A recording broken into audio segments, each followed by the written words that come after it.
अस्सलाम वालेकुम नाज़रीन, आप देख रहे हैं ज़िंदगी वेटनरी सर्विसेज यूट्यूब चैनल। मैं हूं डॉक्टर सारिम। अगर आपने अब तक हमारा चैनल सब्सक्राइब नहीं किया तो अभी सब्सक्राइब कीजिए और साथ दिए हुए बेल आइकन पर ज़रूर क्लिक कीजिए ताकि हम जब भी कोई नई वीडियो अपलोड करें उसका नोटिफिकेशन आप तक पहुंच सके। शुक्रिया।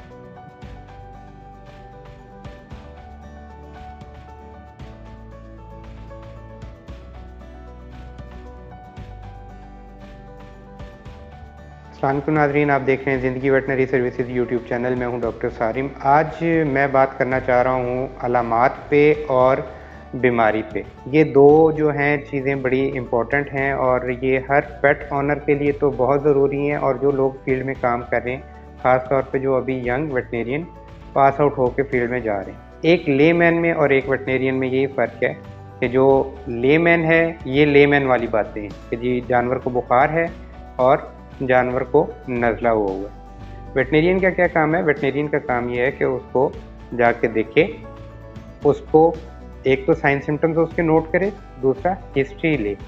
हिस्ट्री बहुत इंपॉर्टेंट है क्योंकि तकरीबन आपका 80 से 90% डायग्नोसिस जो है वो हिस्ट्री के ऊपर बेस करता है कि हिस्ट्री में जो जो चीज़ें ऑनर बता रहा है आप उसी को ही अपने जहन के अंदर जो है वो एक आइडियलाइज करके एक कंडीशन क्रिएट कर सकते हैं। फिर आप जाते हैं टेंटेटिव डायग्नोसिस पे कि उसको मसला क्या हो सकता है।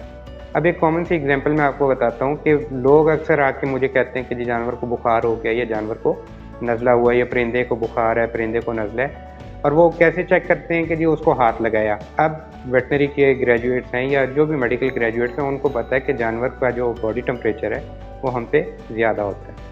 तो जो चीज़ हमसे ज़्यादा बॉडी टेम्परेचर रखती है या उसका टेम्परेचर ज़्यादा है तो वो जब भी हम उसको छुएंगे तो हमें ज़्यादा बॉडी उसका टेम्परेचर फील होगा। अब क्लाइंट अगर आके कहता है कि जी इसको बुखार है और आप बगैर चेक किए उसको टीका लगा देते हैं। नॉर्मली जो मेडिसिन यूज़ होती हैं वेटनरी प्रैक्टिस के अंदर वो ज़्यादातर मेलॉक्सिकैम वगैरह है या कीटोब्रूफेन है या एसिटोफेनिक यूज़ होता है। डिक्लोफेनिक बैन है लेकिन ऑफ लेवल यूज़ होता है। ब्रूफेन वगैरह यूज़ होती है।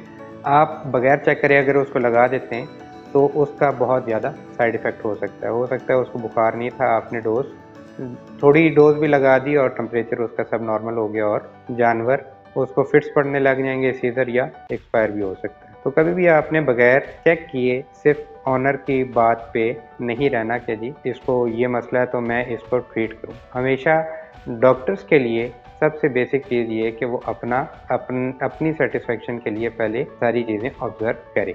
अब नज़ला है या ज़ुकाम है वो एक अलामत है। किस चीज़ की अलामत हो सकती है? हो सकता है उसको सांस का कोई मसला हो रहा हो, उसकी नाक जो है जानवर की नाक जो है वो बंद हुई है या कोई अंदर इन्फेक्शन हो गई है या कोई एलर्जी हो सकती है, डस्ट की वजह से हो सकता है। तो वो सारी चीज़ें आपने उसको देखना है। बुखार है तो बुखार होता है बेसिकली बॉडी डिफेंस मैकेनिज़्म है, अंदर इन्फ्लेमेशन चल रही है, कोई इन्फेक्शन हुई है, उसके अगेंस्ट बॉडी फाइट कर रही है तो उसकी जो रिज़ल्ट है उसमें बुखार होता है। तो इसका मतलब है बॉडी के अंदर इन्फेक्शन है। तो बुखार ऐसा बीमारी नहीं है। बुखार का आपने इलाज बाद में करना है, पहले आपने देखना है इसके अंदर बीमारी कहाँ पे है। तो आने वाली वीडियोस में अभी मैं इसी तरह की वीडियोस जो हैं वो इंग्लिश में स्टूडेंट्स के लिए बनाऊंगा, तो उसको आप ज़रूर देखिए। जो स्टूडेंट्स हैं या जो यंग वेटनेरियंस हैं इंशाल्लाह उनके लिए फील्ड की तकरीबन हर तरह की चीज़ जो है वो मैं आपको बताऊँगा। तो आज वीडियो मेरी थी अलामात और कंडीशंस पे। कंडीशन कोई भी हो सकती है, जानवर खाना पीना छोड़ देता है, मेटाबॉलिक भी हो सकता है, साइकोलॉजिकल भी हो सकता है, फिजियोलॉजिकल भी हो सकता है, पैथोलॉजिकल भी हो सकता है, एनाटॉमिकल भी हो सकता है।